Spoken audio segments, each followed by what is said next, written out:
This is the Observations Podcast for the 23rd of April, 2023. Welcome back to the podcast. I'm Dale Franks. I'm Michael Wade.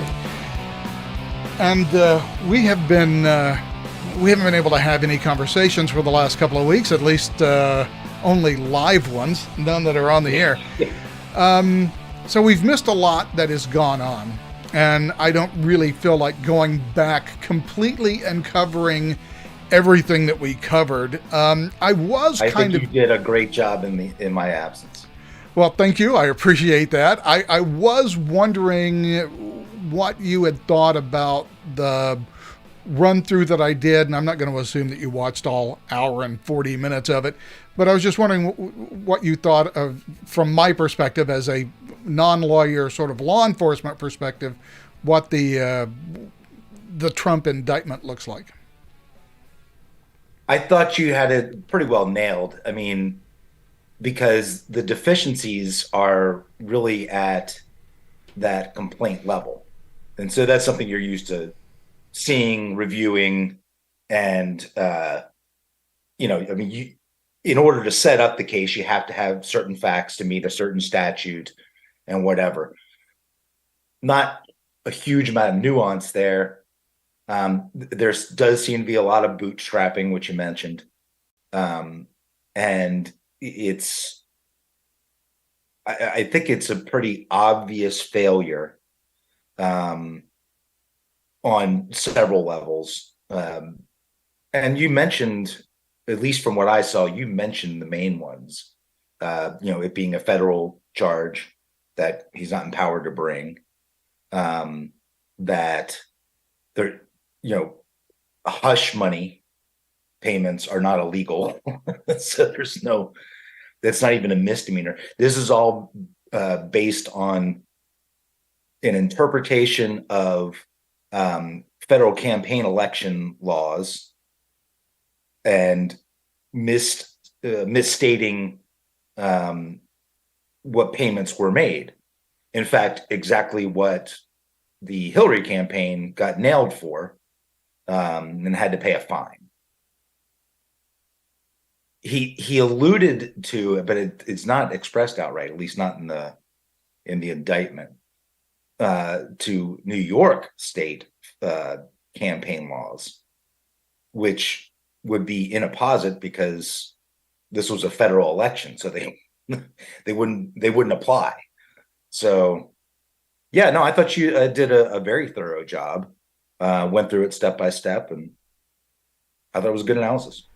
Well, great. Thank you. I appreciate that. I would have rather have done that with you than alone, but it was sort of the topic of the week. So it would have taken us like 2.5 hours too. Yeah, most likely it would have, because we'd have had to jump into that New York election law, 175.25, and whether it was applicable at all. But in any event, let's not. That legal analysis has been done. Let's move on. I'm more interested in what has been happening this past week. Donald Trump has been going after Ron DeSantis. Now, I don't have a problem with that, even though he's saying things about Ron DeSantis that are just absolutely untrue. Like he's trying to call him Lockdown Ron. Yeah. Ron DeSantis was the guy who told you to go screw when he said, I'm going to open up the state, and you said that was a bad idea. So, who's the lockdown guy here? What I find more disturbing about Trump's attacks are that he has moved from attacks on DeSantis.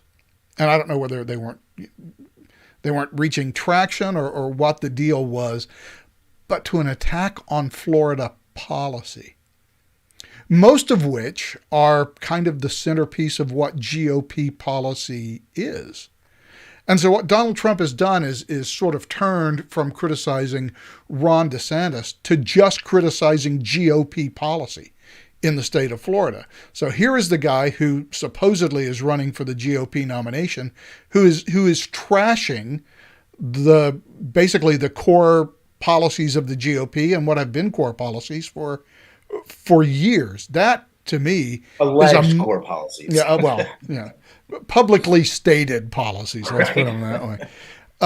So that is something I find a lot more disturbing, because now Donald Trump seems to be running against his own party, and It is yet interesting. collecting endorsements from GOP leaders, while at the same time trashing GOP policies, which, whatever you might think about them, appear to have the approval of the voters in Florida.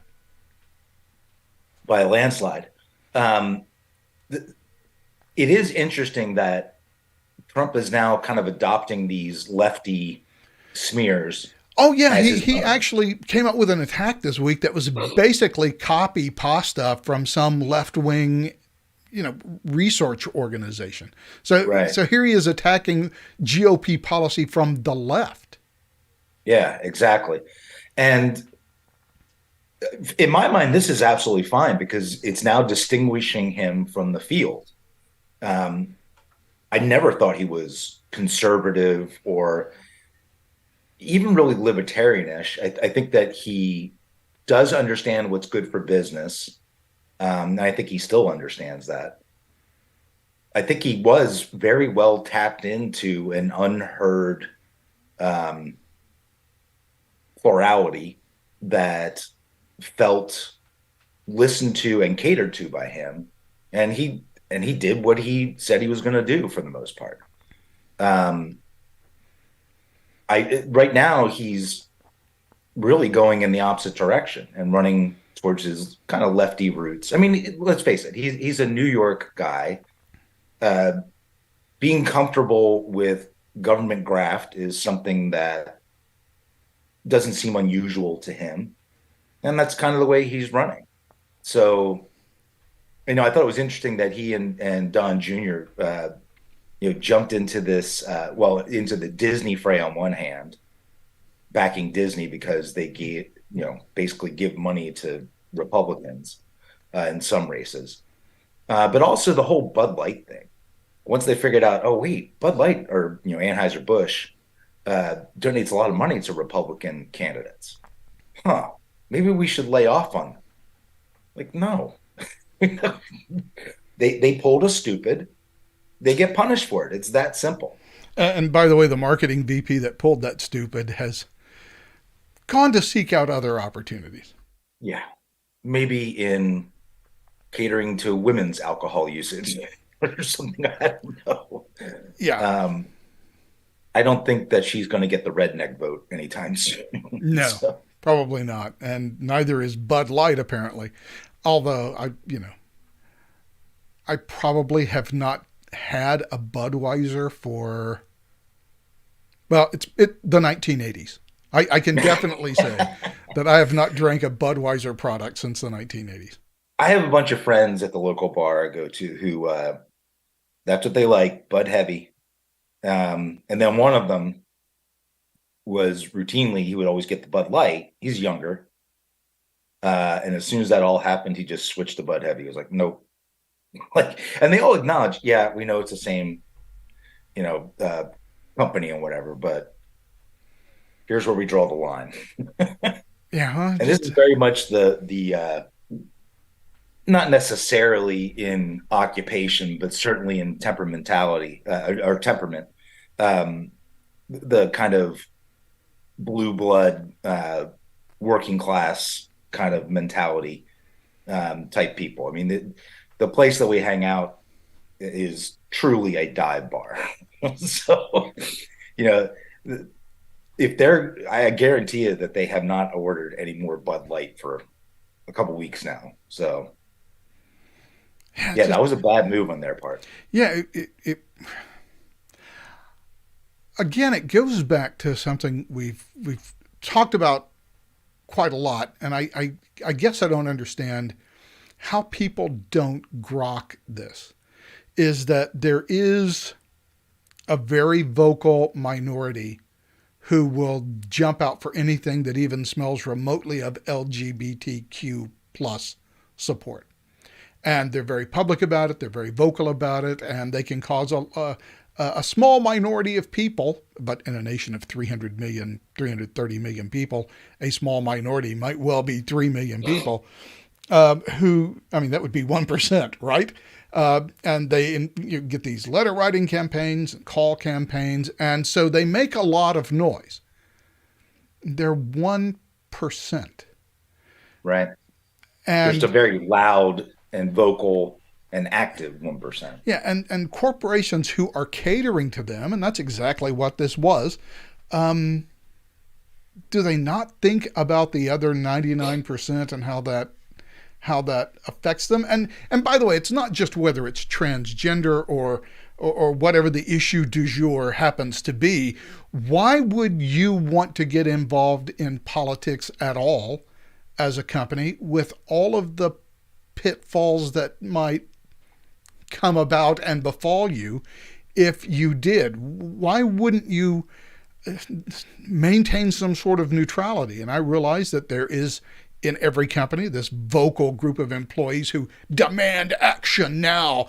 And why can't you tell them, shut up, we're trying to serve all people and we are not going to get involved in this? And speaking of Ron DeSantis and Florida, Disney is a primary example of this. Yep. Yeah, and there is obviously not only within companies, but within, and this has been going on for quite some time, these activist shareholders who will buy up some shares and demand a voice at shareholders meetings and try to push for their, political agenda to be adopted.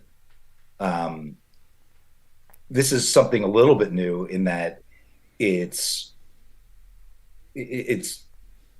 typically, there probably are examples on the right that I'm just not aware of, but it's typically on the left where they basically threaten boycotts, threaten advertisers, and really go after your business relations, which is a tort in every state that I'm aware of. But if you don't say something, if you don't choose a side, if you don't choose their side and actively choose their side, and that's making it harder for these bigger companies to stay on the sidelines. That and the fact that, like this marketing woman for Bud Light, for example, I think Harvard educated, certainly Ivy League, certainly of that political class to which most of us aren't initiated or accepted. I don't think not only did they not know what the vast majority of us want or think or feel, they don't care. I mean, they hold us in complete disdain. They see themselves as the true aristocratic leaders, and where they go, we must follow. Well, you bring up an important point, an interesting one, and I'm sure we talked about it at least briefly when it was happening, but the Wizards of the Coast, the people who run D&D, right? Yeah. Technically. They had this big kerfluffle about changing their open gaming license, which allows third-party publishers to produce content for D&D, because, Wizards of the Coast produces, 2-3 books a year? Yay. That's not going to keep the hobby going. Sorry. Right. So there's this huge secondary market of people who publish stuff, and that OGL threatened to kill them. And D&D, since then, they backed off of that because they realized that this is not going to be good for their business. But this is not so much pushed by D&D, although it is, because the top executives at D&D, and this is where I think where the problem lies. The top executives at Wizards of the Coast are suits. And they report to a set of suits at Hasbro. Right. All of whom come from fairly good universities, all of whom have standard liberal outlooks. If you tell me, and like the CEO of Wizards of the Coast now is somebody they hired away from Microsoft. Right. Don't tell me that this person is a tabletop gamer or knows anything about tabletop gaming. Or I was going to say who's ever even had anything to do with it. Right. And the same thing happens with Anheuser-Busch. The people who run that company are not driving around in pickup trucks with, God forbid, Confederate flags on their back window or whatever. They're suits. And the suit class all falls in line with all of this. And they work and have lived and largely since college have been raised in a class of people where there is very little disagreement with these views.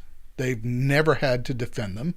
And it to them is probably incomprehensible that their customer base feels exactly the opposite about it as they do. So you would think, well, why would Anheuser-Busch, knowing who their customers are, why would they go out for this Dylan Mulvaney guy who, by the way, just came out of nowhere? I mean, he's literally done nothing of note other than become popular on TikTok. How does this and how does this guy become the sort of temporary spokesman for Bud Light? That's not just a decision made by one person who, didn't really understand what the deal was.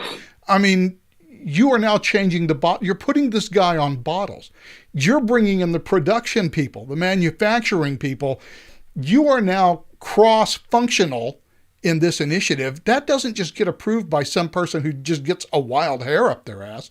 Now this all has to be approved, and nobody at Budweiser thought, hey, this might piss off our customer base. Yeah. And why would they? Because none of them live in that culture. All of the things that's exactly right. All of the things that you love that are produced by corporations, and here I am sounding like a leftist from the 1970s and 1980s. All of the things it used to be a lot more right back then.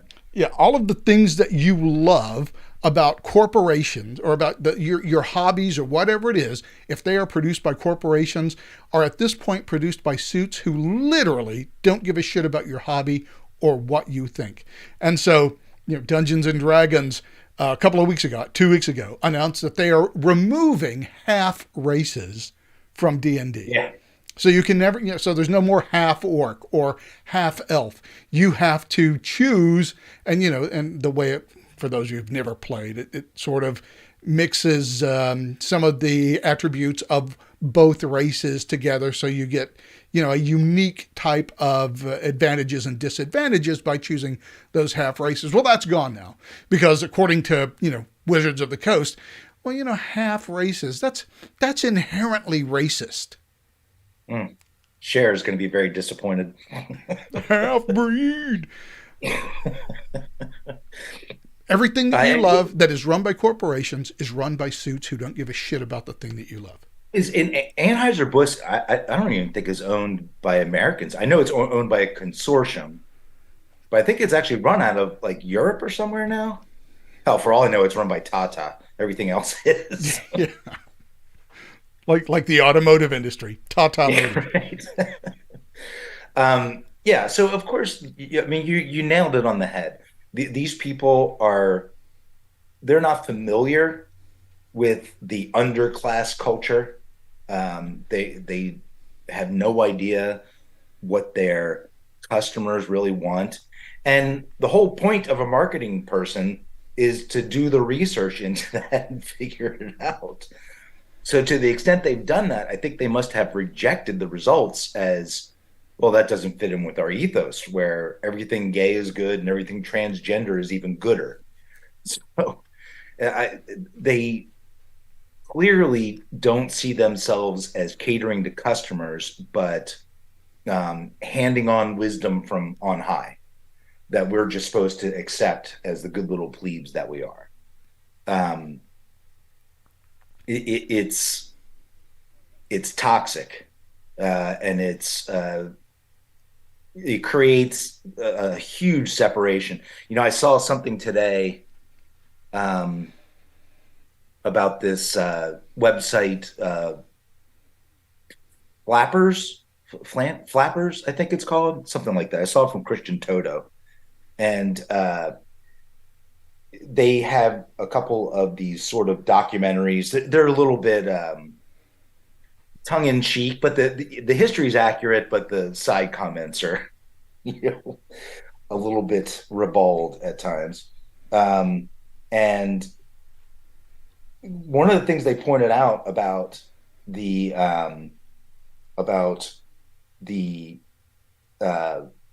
French Revolution and our current times, like we always talk about, like the Roman, the fall of Rome and the similarities. It was kind of an interesting because I obviously, as you do, know a lot about the French Revolution, and there's a lot of interesting parallels, especially with how the aristocracy at the time. Not only was there a big cash crunch, something not mentioned here, but maybe it is in the actual movie, is that a lot of that cash crunch came from the monarchy in France giving America a ton of money to fight against the British in our Revolutionary War. Um, but they also talked about, how there was a loss of confidence in the institutions of government, a huge loss to where they couldn't trust anything. They had no idea what to believe and what not to believe. There was uh, a huge separation between that aristocracy and all the other, basically peasants. Um, it was, I thought it was, yeah, it's Flapper, Flappr, I guess.com. Um, Interesting comparisons and something I'd not really thought of before. Um, I've been so used to differentiating the American Revolution from the French Revolution for so long.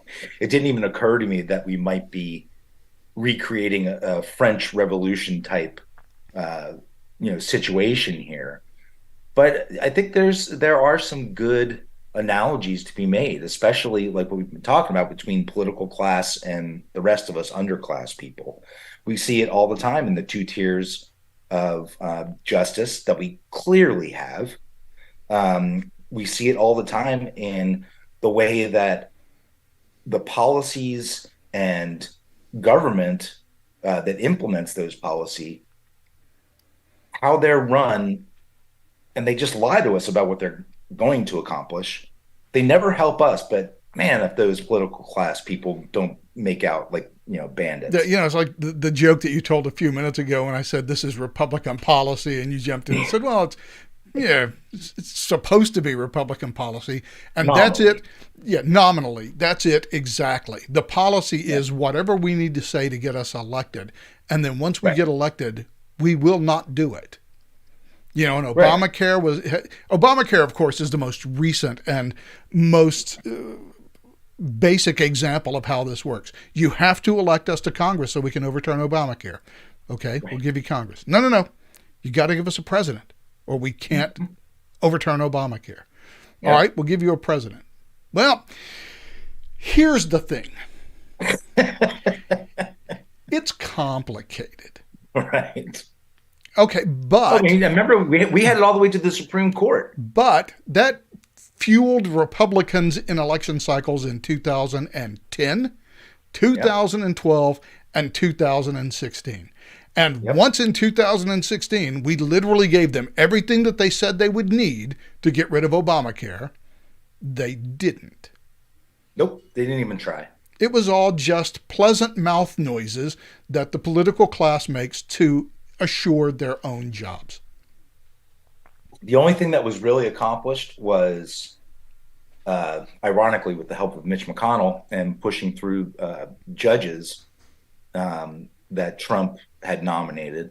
Now, obviously, not all of those were going to be, great originalist type judges, because you're picking from basically each state senators gives you kind of a list of who they think would work, and you got to kind of choose amongst those. You get some insight from like the Federal Society and some other bodies, but in the end, you're kind of left with what they give you to choose, and that's everything from prosecutors to judges. I mean, it's just how it works. But but not to get too far off track, the analogy to the French Revolution is, I think, a very good one.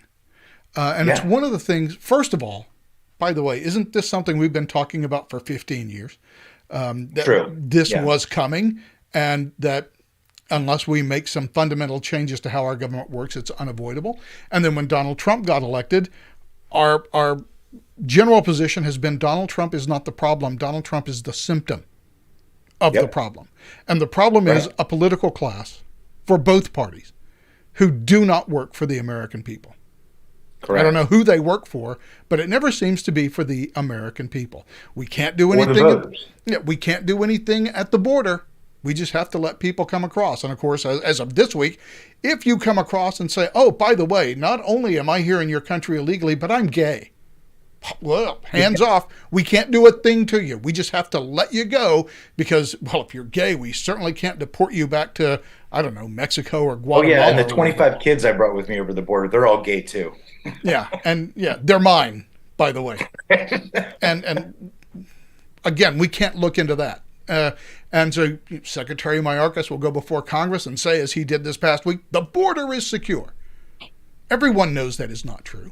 Everyone knows it's a lie. Everyone knows, his argument was, who are you going to believe, me or your own lying eyes? Right.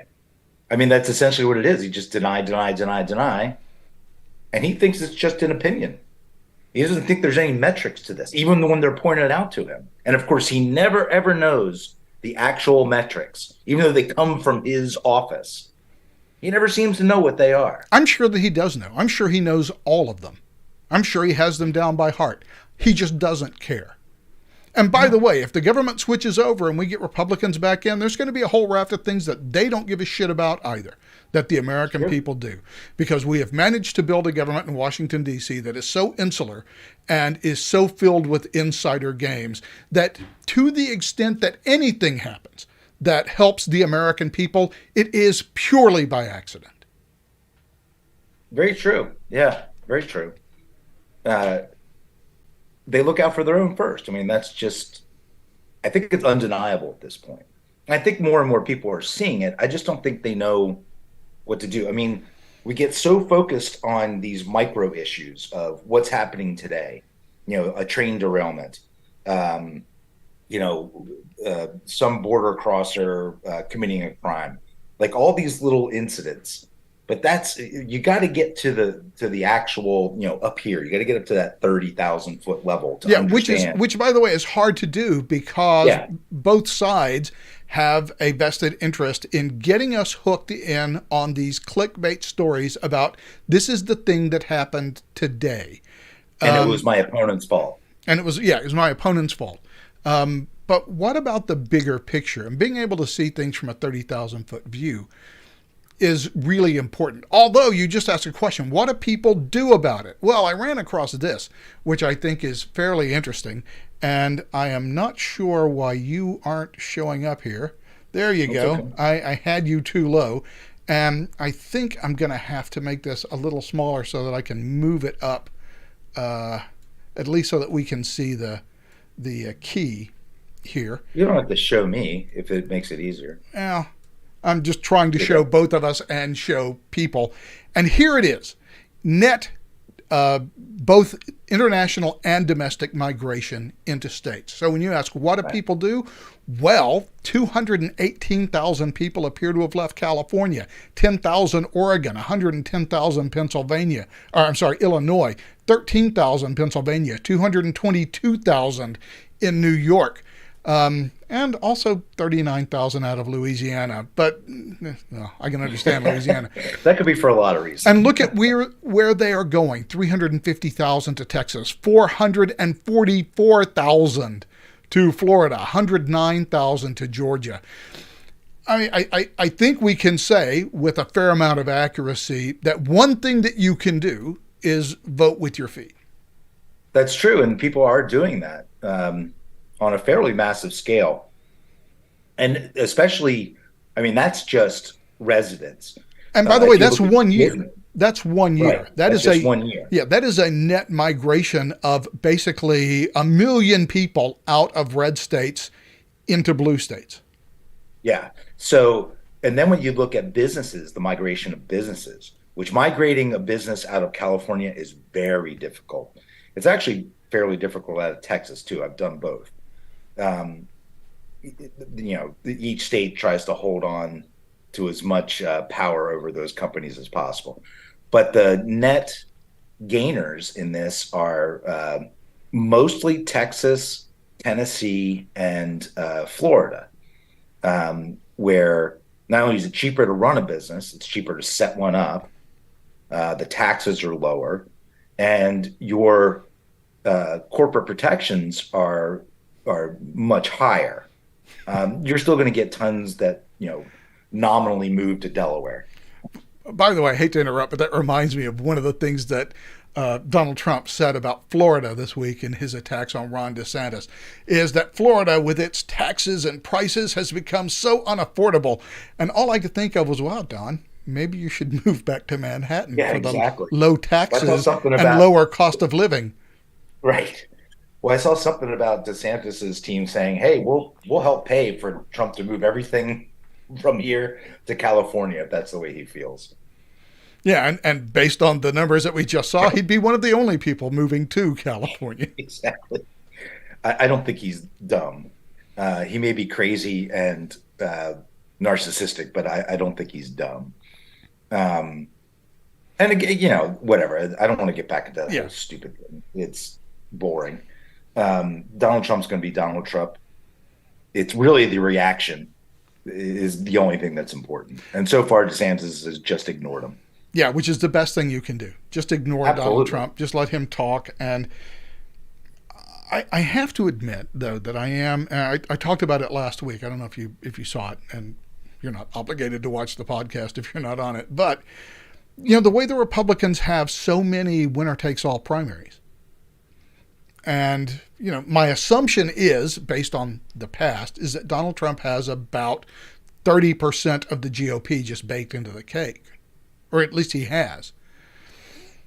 If that is true in a year from now, or 10 months from now, in February, when this stuff really starts getting kicked off for real, that seems like it puts him on a great path to the nomination. I do wonder if these attacks that he's making now, not just on DeSantis himself, but on GOP policy itself, I see here's what I don't see. What I don't see, and this is anecdotal, but what I don't see are people saying, hey, this Trump fella, the things he's saying now, I'm kind of liking the cut of this fella's jib. What I am seeing is this is ridiculous. I'm not going to be supporting Trump at all anymore. And right now, there's no one to really compare to. You've got Ramaswamy, who's actually a really interesting guy. You got Nikki Haley, who is not a very interesting guy. Success, but she's just kind of milk toasty. And nobody else that matters. I understand that there's nobody that matters that's in the race now other than Donald Trump. But the fact that he wants to destroy DeSantis so bad, and in fact, one of his people on his team was quoted yesterday, I believe, as saying Donald Trump doesn't just want to defeat DeSantis. He wants to humiliate him on the national stage like no one has ever been humiliated before. Which, okay, fine, I get that, but are the tactics that you're using to pursue that, even if they do ensure that DeSantis doesn't enter the race, does that help you with the Republican base? Or how many people are you turning off? I don't know. And all I hear, is anecdotal evidence of people saying, "Yeah, I'm done with Trump. Forget him." Yeah, I don't know. There are hardcore Trumpists out there, and one of the reasons that they are hardcore Trumpists is exactly the whole theme that we're talking about is this difference between the political class, which he's not a part of, although he's doing his damnedest to act like one now, and the rest of us.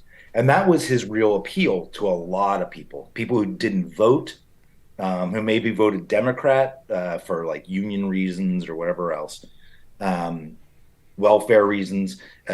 They saw somebody who would stand up and stick up for them, and they voted in droves for him in like the Rust Belt areas. I remember us watching the vote tallies coming in and just paying special attention to that whole Rust Belt section on up through Wisconsin. And we kind of determined pretty quick how things were going to go if he came out ahead there, and he did.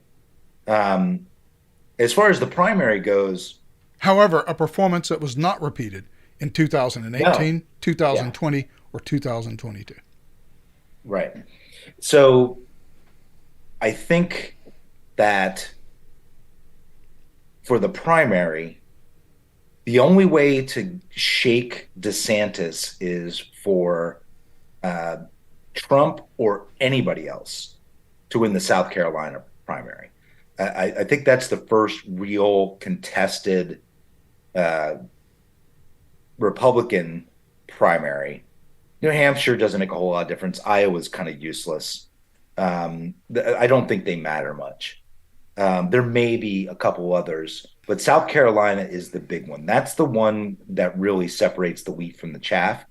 And if DeSantis, should he get into the race, could win that, and if he's polling well there, I think it's DeSantis's to lose. That's just my prognostication. By the way, as you point out, he's not in the race. Right. He's not a declared candidate. As far as we know, he's not running, and he has not given an indication that he is thinking about running. Well, he hasn't given any verbal indications. Yeah, no verbal. He says, "I'm working on the issues that the people of Florida care about." Remarkably national in scope, and he spent time in New Hampshire, he spent time in Iowa, spent time in South Carolina, as you do. Yeah, because there's lots of readers there. He's got a book to sell. He's acting, he spoke to the Heritage Foundation. He's hitting a lot of the right spots to launch his campaign. Now, he ultimately may decide, what, maybe it's not worth it. Maybe it's the shit's so about to hit the fan, I don't want to get blamed for it, and I don't know if I can clean up the mess that these idiots have made. And so he refrains. That's possible. I don't know. He certainly seems to be preparing to get into the race. Yeah, but I can't imagine anybody who. I know why Donald Trump wants to become president, because it's all about him. He weeps, and he feels denied the last. He weeps tears of impotent rage every time he thinks about 2020. And so he has got to. He's got some standing there to think about. To feel that way, but unfortunately, he's not a statesman like a Richard Nixon, who, while he knew that he was screwed, decided it was not good for the country to press that issue. That's not Donald Trump. No, it's not whether it's good for the country; it's whether it's good for Donald Trump. By the way, I'm wondering, because it all seems like it's all hooked together in some sort of weird fabric that everything is connected. I wonder if this kerfluffle with Disney is something DeSantis is waiting to get behind him, especially if he can get it behind him in a way that forces Disney to submit. Which kind of already has.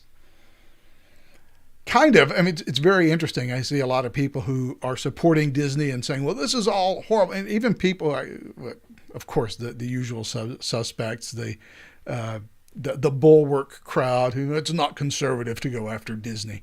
There's no more in sorrow than in anger. The whole David French, transgenderism is one of the blessings of liberty, I guess. But Disney, and boy, this is something we could probably get into.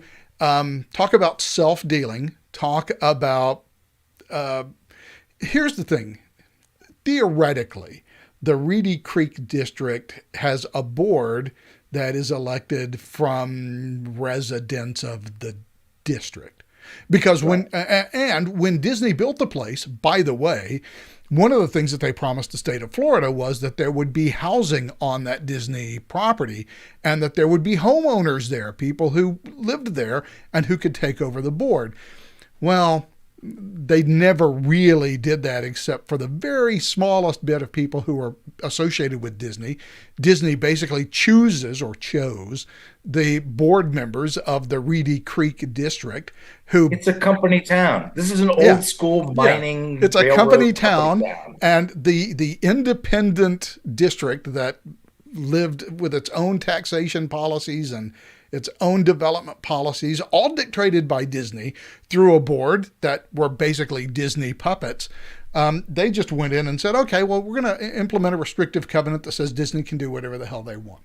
And then when the new South Central Florida Tourist Board takes over, their hands will be tied and they won't be able to do a damn thing. And what genius lawyer at Disney thought that was going to work? Well, remember we talked about this, and exactly the problems we talked about are what they're running into. The main one being you can't do that Royals clause that it violates the rule against perpetuities. You also cannot transfer to a corporation state power. It's a problem. It makes the whole transaction void. Now they're going to try to tie this up in court for as long as possible, but I don't see it being tied up for very long. Not with a governorship behind it, and a sympathetic Supreme Court in Florida. And a sympathetic legislature. Right. So I don't see this taking very long to be resolved. It's almost resolved right now. It was an underhanded, very stupid attempt to, insulate themselves. Oh, and by the way, if you're going to do something like that, you at least have to ensure that you abide by the letter of Florida law, right, in doing so, and that you don't, forget a couple of steps that are required by the law, which they did. And that's all in the notice stuff, right? So you can't have one of these meetings where a decision is made. You have to have a quorum.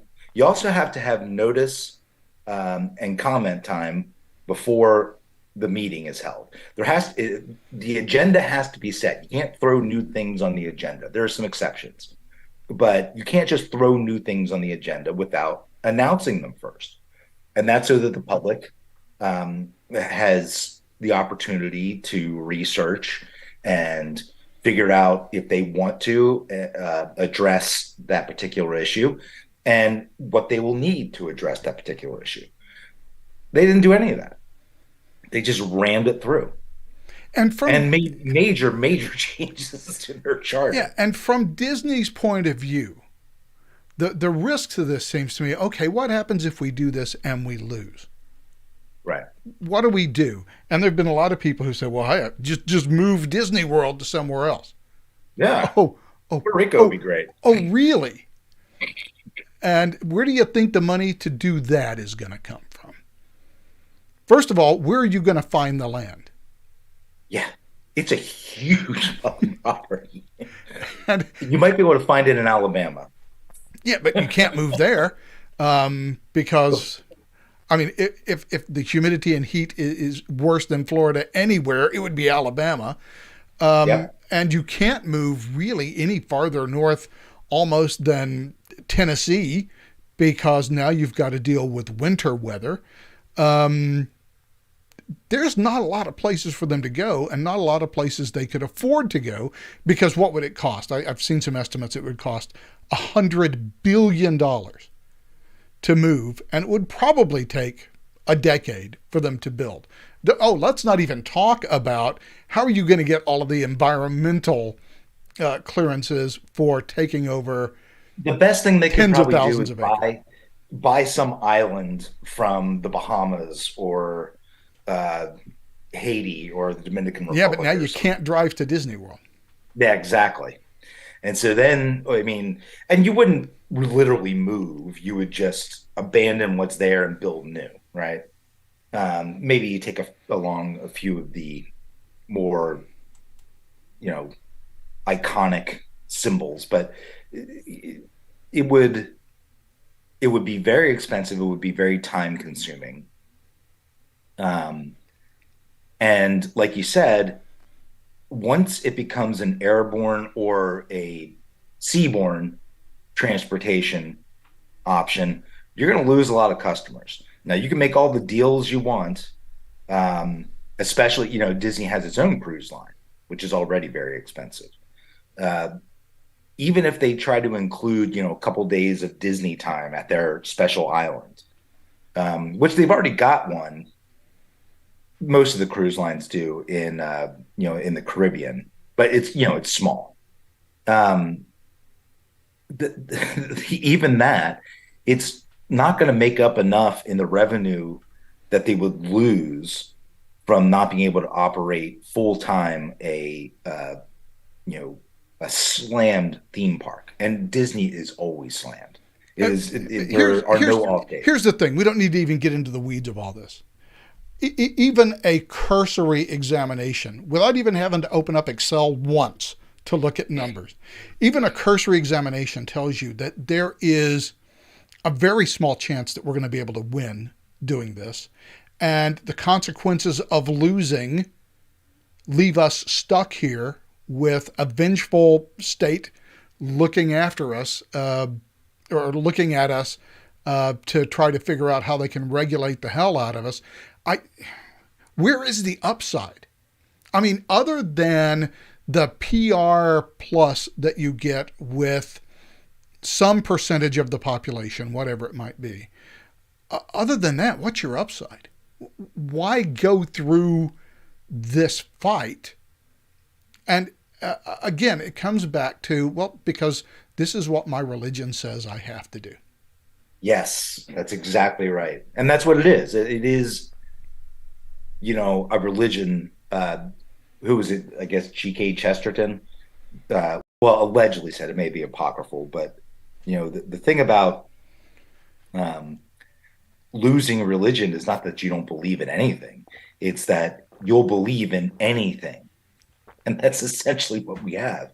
Now we have this new transgender, and it's all just basic Marxist ideology. You're switching out the words proletariat for gay or transgender or women or blacks. I mean, it's the same exact machinations that go from point A to point B and how to get from point B to point C. Yeah, they've taken all of the class arguments that worked in Europe, which had a hereditary aristocracy.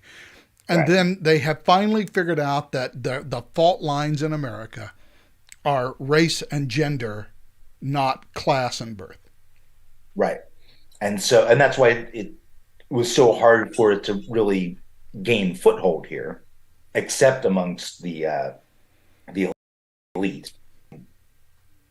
And I love that line from, what was the movie, The Aviator, with Leonardo DiCaprio as Howard Hughes. Yeah, I don't know if you've ever seen it. Of course you're a socialist. You're rich. Yeah, you have money. And it's just, that's absolutely true. You can afford to give some pittance away to the peasants. And then you're going to blame everything on those people who are trying to get into your position. And therefore you can keep them down and protect your own position. Again, this is not new. We've been talking about this for literally decades. Yeah. But the fundamental switch that has been clicked in our society is that, and look, I'm just going to be unapologetic about it. The reason there's a culture war in this country is because of the left. Mm-hmm. It's because of constant assaults on what I think everybody would consider traditional values, which is not to say that those values were not ripe for some criticism or that the imposition of those values was not done in an unfair way, but they are the fundamental structures that underpin our society. And once they go, there's nothing left to underpin our society, especially a society like the United States that is built specifically on ideological precepts, not on precepts of blood or of soil or what have you, like every other country. And this has been a constant attack. And resistance to that attack is now being called violence. And back in the 80s and 90s, the people who were leading this attack apparently did not feel themselves secure enough to try to invoke the power of the state to shut down their opponent's arguments. Now that is the switch that has been clicked. We can use state power, and it can be the DHS looking at Twitter and getting into your DMs and deciding that you need to be censored. It can be all of these bureaucrats who just can't wait to go fly off to meet up with Klaus Schwab at the WEF in Switzerland every year, who, by the way, has now decided that no one should have a garden in their backyard. Well, because we're all supposed to eat bugs. Yeah, because, food production and everything else must be centralized to protect the planet, as if we had not seen in the 20th century a major effort for centralizing economic productivity and seen the results of that. Twice. Yeah, twice. So with the Soviet Union and with China. Started with Germany as well. Don't forget, Nazi Germany was a 5-year plan, centrally planned economy. That's true. That turns out to have been. Of course, we saw it to a lesser extent in Vietnam and Cambodia. Well, it turns out to have been a bad idea for Germany. Yeah. Well, at least for the farmers and the people who expected to eat. Yeah. And these people have now decided that it's time to switch government on for them. And we're seeing it. And what I'm amazed is how little pushback, A, that we're seeing from people, and B, how little. By the way, we had somebody in the comment talking about DeSantis. Apparently, he's still building his brand down in Florida. Disney keeps giving him opportunities. Well, yeah, that's true. They do. Yeah, I don't disagree with that at all. Yeah, because Disney is doing stupid stuff for nonsensical reasons. Well, they're not nonsensical reasons. It's a religion. The trouble is, it's now a religion that is marrying itself with state power. Yes, absolutely. Yeah, it's become a theocracy.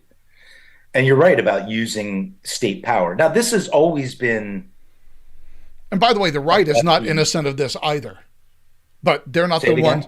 The right is not innocent in this either. And they certainly haven't been innocent in the past, because we can look back to the 1950s and anti-communism and the McCarthy era. So, by the way, both sides are guilty of this. But right now, currently in the United States, there's one side that is pushing the culture war. And they're the side that seems to be taking control of all of the institutions to use against us. Well, what's interesting, too, is that the people on the so-called right who poo-poo and try to retard the right's efforts to countermand the left's culture war are establishment types. Your Mitch McConnell's, your David French's, Mitt Romney's. I mean, these are the very people who, are all critical of any attempt on the right to not only restore and maintain these long-held core values, but force them back up into more prominence. No, that you're just you're being intolerant. Yeah, I don't think so. And the biggest mistake that the left made was when they came after the kids. Now, I don't think they think it was a mistake. I think they did this absolutely on purpose. Some of it was a reaction to getting caught during COVID. And once they were exposed, as usual, they doubled down and said, went from, no, this isn't happening. Well, it's happening and it's good, bigot. I mean, this is like what they always do. But, along the lines of what you're just saying about the concern with, combining these cultural pushes with government power, I think the COVID era was a real eye-opener, not to just those of us who didn't really know what was going on in these public schools and institutions, but also in how easily people were, corralled into just going along with the state. The state is God. The state must be right. No skepticism, no worries, no pushback. Far too many people were really comfortable with the state having these sorts of really tyrannical powers. That is true. And I will grant that there are too many people who were too comfortable with watching Trump and Tony Fauci give daily press conferences along with Dr. Birx about COVID. I grant you that. But it wasn't as if nobody was questioning. And it wasn't as if nobody was saying heterodox things. Yeah, no, I didn't say that nobody was. But what was happening is, for the people who were saying heterodox things, they were being silenced. Exactly. And so, under normal circumstances, in a country that actually had free speech and that was interested in preserving it, these people would have been heard. They would have had a message that would have had to be addressed. Instead, what we did, and we can name a whole bunch of them, and whether you think that these people are crazy or whether you think that they were right on, and I think, like most people, there's probably a mixed bag for all of them, but whether it is Pierre Corey or Robert Malone or Scott Atlas or any of these other people who came out and said, okay, this is the problem and nobody is addressing it. Well, we just shut them off of social media. We just banned them. We ensured that their message could not get out.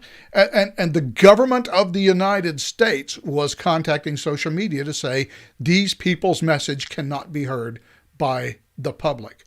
So sure, there were a lot of people, and look, the normies don't look at news the way that you and I do, right? We're freaks. I get it. But when the normies are prevented from even hearing of the existence of these arguments, and all they are told is this one narrative, well, it always reminds me of that story I bring up from Bill Shirer in his book Berlin Diary, where in 1938 or so, he took a vacation. He was the CBS news correspondent in Nazi Germany from 1932 to, well, basically 1940. And in 1938, he took a vacation to Switzerland. And now he was a CBS correspondent. I mean, he had access to the CBS newswire. He knew what was going on in the world. And yet, he was daily barraged with German radio and German newspapers. And when he got to Switzerland and saw, a free country with a free press and what they were actually saying, he said even he noticed that he had picked up misconceptions about the state of the world because he just had been soaked in this Nazi Party propaganda. Even though he was an American, he worked for CBS and he had access to the CBS newswire. He knew what was going on, and yet he was affected by this. So if somebody like him, who could be affected by being submerged in this atmosphere, what hope does the normie have who is constantly lied to and constantly told anyone who says anything different than I say is giving you misinformation? Oh, and by the way, it'll kill you if you listen to these people and you do what they say. Or your children, or your grandparents. Is it any wonder that the normie said, well, I guess we better wear the masks, and I guess we better get the shots, and I guess we better do what we're told. And why wouldn't they? Because there were no voices who were allowed to say the government is lying to you, or to be as charitable as possible. The government is sorely mistaken. Right. And so even with things like no opportunity for that. So even with things like remdesivir, which even the UN, even the WHO said, remdesivir for COVID, not a good idea. But the United States government said it was. Indeed, the United States government made it the only allowable pharmaceutical that you could use to treat COVID. Knowing all of its side effects, knowing how badly it's tolerated, knowing that the UN said, nope, don't want to use this, the US mandated it. Yep. To the exclusion of a bunch of other. Don't even think about ivermectin. Now you're just sucking down horse paste. Right. Yeah, it was, and I don't know, man. I could go on and on. I know. I mean, I'm upset that so many normies just sort of buckled under and said, "Okay, we'll just do everything the government says." I And look, was upset at the number of, I was tempted to at least get the Johnson and Johnson. yeah. But I can't really hold it against the normies who were prevented from hearing dissenting That's a voices fair in many point. No, cases. no, I get you. No, it's a fair point. It was not an even playing field for making decisions. Um, but at the same time, once they started mandating things, too many people just fell in line. I can understand that in those first few weeks of, like, I guess March, April, the whole 15 days to slow the spread. Okay, it seemed like a reasonable request. We can cut down on our social interactions, for a couple of weeks. Not a big deal. But, according to that calendar, it's now like March 825. Yeah, we're in week, we're in week 156 to stop the spread. So there were pockets, and like you said, they got shut down. Media shut them down. The social media companies worked overtime to cancel and not give any of these people any kind of voice, and it's dangerous. I mean, we've said before, I've talked a lot about it, about how the first goal of a tyranny to be, is to shut down communication. That's what they need first. They need to have control over the communication. Because if I can go to my neighbor and say, hey, that's doesn't that seem like untrue to you? And they can talk to other people and other people can talk to each other. We're going to undermine their lies. If you can't do that upon penalty of being canceled, it's like what they have with this social credit system in China, what they had with the Stasi in West Germany, or East Germany, which you had with the KGB in Soviet Russia. The ability to shut down communications is paramount and control the message. Yeah, the weird thing about the Soviet Union and East Germany as well, because they were, undeniably totalitarian societies, is that everyone knew, certainly by the 1970s and 1980s, everyone knew that they were being lied to.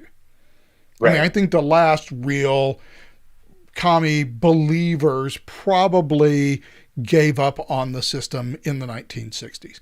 By the 1970s, it was all cynical. Everybody knew that what they were being told was lies. No one Oh yeah, believed the whole what the reading government said. Pravda became an Yeah, art form. Like, Pravda, which okay, is let's see. I see Pravda, what they left out here. yeah, Pravda, which is truth, and Izvestia, which is news. And the joke was always there is no news in Pravda, and there is no truth in Izvestia. Right. And yet, the very fact that they knew that if they said the wrong thing to the wrong person, they might be reported to the KGB and hauled off to some Siberian gulag somewhere. And And then their it was family difficult. harassed. Yeah, And who knows what else? and in that environment, it was difficult to know, and it was so dangerous to try to find out who among all of these people that I have around me, who might actually agree with me. How many of Right. them agree with me?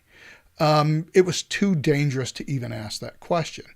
And that seems to be the direction in which we are heading in. And unless people say, nope, this all has to stop, it's just not gonna. And I fear that there are just too many people now who will just do what they're told. We have gotten so used to not having trouble that nobody wants any trouble.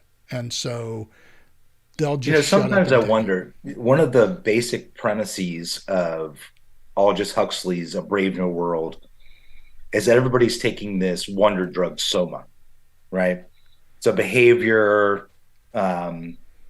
It's a lot like an SSRI, a serotonin reuptake inhibitor. And it keeps everybody kind of on an even keel all the time. And I sometimes wonder how the explosion in the use of these behavior behavioral controlling drugs makes us more docile and compliant. Um, in other words, that how right was Aldous Huxley? One of the other things he talked about was like you didn't really have sex. I mean, you could have sex whenever you wanted, but you didn't produce children through sex. You produced them in the factory because then you didn't have a connection to them personally, and then they would be raised by the state to be good little citizens. And I swear to God, it seems like some of these lefties are taking that as a handbook and not as a cautionary tale. Yeah, well, it's like they always say 1984 wasn't supposed to be a handbook either, but here we are. Right. Well, and the thing about 1984, though, is it was much more harsh and I won't say over the top because it really wasn't given what actually happened, but it was certainly a lot more in your face. The whole thing about Brave New World is that this was all just kind of fed as normal. This is just normal behavior. This is how normal people act. This is what we do in polite society. Well, what you have to just kind of went along with what you have to do is you move the Overton window. I think it right. was J.P. O'Rourke who said something to the effect that if totalitarianism ever comes to America, it will be a nice, clean-cut totalitarianism that it requires you, whose primary requirement is that you be nice. Yeah, it'll come with a smiley face, which is why I don't think that was J.P. O'Rourke, although I do recall that he had something to say about that. What was it? Actually, do I have a copy right here? What's his name? Jonah Goldberg, the great doughboy of society. It wrote an actually really, really good book called Liberal Fascism. And on the front of it, it's a smiley face with a Hitler mustache. And he talks about that quote about, if fascism comes to these shores, it'll come with a smiley face, not, pointy helmets and what do you call the pointy things at the end of the rifle? Bayonets.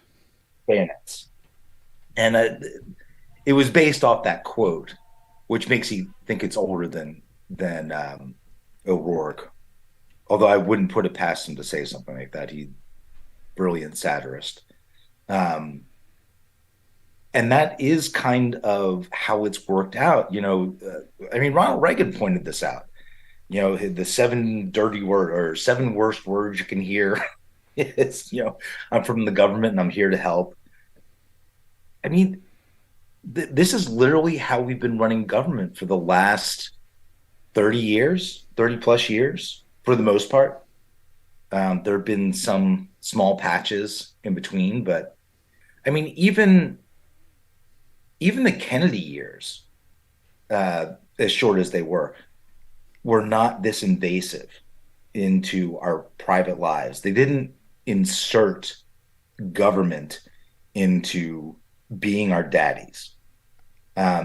Lots of opportunity. He created the Peace Corps, opened up a lot of opportunities for people to get involved to, help out their fellow citizens with government imprimatur and obviously resources. But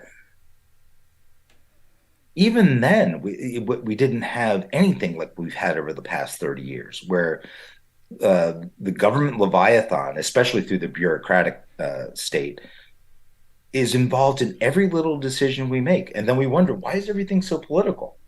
Well, because the government has entered that arena and you're not doing it right, citizen. We need to tell you how to do it right. And by the way, the states don't even matter anymore. Yeah, that's true. They've become little prefects.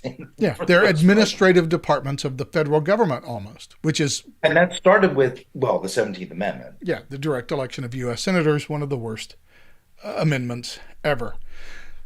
However, Obamacare would have never passed if we never had the 17th Amendment. That is would true. Have never been passed. Well, there's a lot of things that wouldn't have passed if we'd never had the 17th Amendment. I think our government would be far different than it is today. However, I agree. it is what we have. And I wonder if one of the reasons why people let the government get away with it is because our lives here are generally pretty good. Things Yeah, generally work out for us. absolutely. We We are have our pigs in a poke. we have our phones. We are the most richest. We are the most richest. We are the richest, most privileged people to have ever walked the face of the earth. We have lived in a golden age, and as a result, there is a lot of complacency. Why? I mean, yeah, sure, there are things here at the edge that I don't like, and maybe there are problems we can solve, but in general, life is pretty good, and that has been true up to now. Whether that will be true 2 to 5 years from now is an open question. Well, what's that saying that hard times make good men, um, good times make weak men make hard times? It's something like that. Yeah, it's And a cycle, yeah.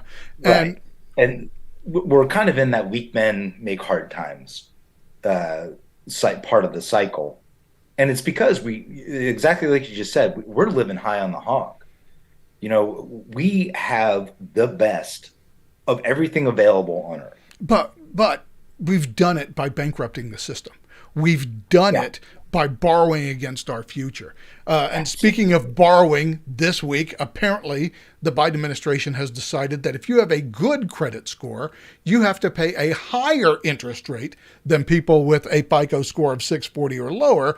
They get some extra help on their interest rate, which, can you say moral hazard? These are idiots Yeah. who are running things. This system that we have built simply cannot continue the way that it has been going. Well, We let's put it have this the way. we If have I the decide that I'm going to buy a new house within the next year or so from whenever this is put into place, if it ever is, I'm going to stop paying my credit card bills for a while. I'm certainly not going to put down, more than 10% on new house. I'm going to finance everything as much as I possibly yeah, you'll can. save enough over 30 years in interest to make it worth the temporary hit to your credit. Although I don't really want to get into the details of that policy. I don't know that It's that's just a really stupid, like you said, it's a moral it's hazard. yeah, it's just another stupid idea put into place by people who are either too stupid or too malevolent to care. We are bankrupting a system that can't continue. And we're seeing the first cracks in it with this BRICS thing, where China and India and Saudi Arabia and all these other countries are now no longer going to use the dollar in foreign exchange, Russia joining in as well. We are pushing ourselves towards financial collapse and hyperinflation. I mean, we've been doing this now for, again, 30, 40 years. Yeah, sure. And look, ever since Reagan, the guy who got elected saying this $1 trillion national debt that Jimmy Carter is going to pass on to me is unconscionable. And 8 years later, he walked out of the White House with a $4 trillion debt. He Yep. quadrupled it in 8 years. So don't tell me about how the Republicans want to fight the deficit, because they just don't. Now, No. we might give If they Ronald had, they Reagan would have done it. yeah, we might give Ronald Reagan a pass to say, well, he had to defeat the Star Soviet Wars. Union, Yeah. Star Wars, whatever. Okay, you can make those arguments. But the fact is, Ronald Reagan quadrupled the national debt. And we have just taken off on a tear since then. And, Joe Biden can say, well, look, our deficit is going to be reduced every year. Well, it's too late. We're at 129% of public debt to GDP ratio. And it is projected to go skyrocketingly higher, almost on a logarithmic curve for the next 20 years. This whole house of cards is going to come collapsing. And we're going to end up like Argentina or Brazil, trying to figure out what new dollars are and how our dollar is revalued. It's going to destroy the life savings of nearly everyone. Then we'll see how complacent people are about how well the government is doing stuff. Well, especially since, and this never gets included in the totality of what the federal liabilities are expected payments through Medicare and Social Security. And we're coming up on the largest cohort. Well, actually, we're at the beginning of that, already starting to get paid out. That is going to overwhelm the system pretty quickly, especially when inflation really starts to hit. You know, the repatriation of American dollars is going to swamp us. All of a sudden, those Social Security payments are going to be meaningless. The Medicare payments are going to be meaningless. That means more government control, more price controls. And where are we going to be left? We're going to have no purchasing power whatsoever. We're going to be paying in euros if you really want to protect your ability to purchase anything, or gold coins, for Christ's Of course, sake. like I always say, I'll be able to pay off the rest of my mortgage for the cost of a nice hat. But for the cost of a pack of cigarettes. Yeah. Well, yeah, pretty much. However, at the same time, you know, buying a loaf of bread will cost what used to be a car. So, Right. so yeah, sure, I'll be able to pay off my mortgage, my I don't know mortgage. even why I'm but laughing at this. all This of is my like, life, yeah, this is awful. All of my life savings will be done. Now, I own assets. Thank God. yeah, that's true. So I have, I mean, worse comes to worse. I can sell my house and get some money out of it if I have to. But I don't think people are. I don't think people are ready for how badly things could go and how badly it could crash. And by the way, people like me have been talking about this for years, since the 1980s, saying we can't go on like this. We are going to bankrupt ourselves. And by the way, the American electorate believed this. You know, as recently as 1992, they elected Bill Clinton because, among other things, George H.W. Bush was running $400 billion annual deficits every year, and everybody said it was unconscionable. And ultimately, Republicans and Bill Clinton, a Democratic president, got together and actually, well, technically, they wrote balanced budgets, even though Closest we've had in the last since the Budget Act. Yeah, so people apparently cared about it then, but since then we've just been on this roller coaster ride to hell. And there's always an excuse, isn't there? There's always some crisis. It's the pandemic. It's the war on terror. It's the and by the way, the war on terror. We can drag that son of a bitch out for 20 years. It's at least 20 years right now. I can't remember when that AMU was passed. I think in 2003. That's when we went to Iraq.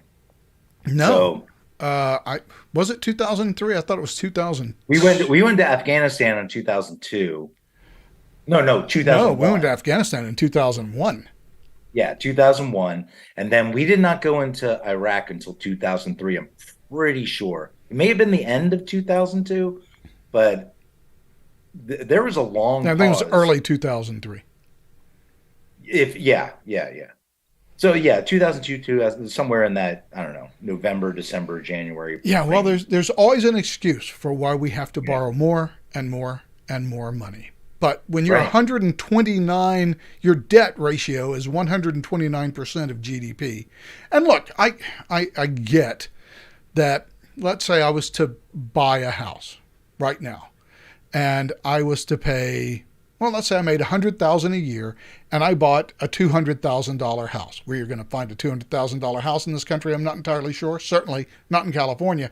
But okay, I mean, technically, since I only make $100,000 a year, and I've got this $200,000 debt, I mean, technically, I have a 200% debt to GDP ratio.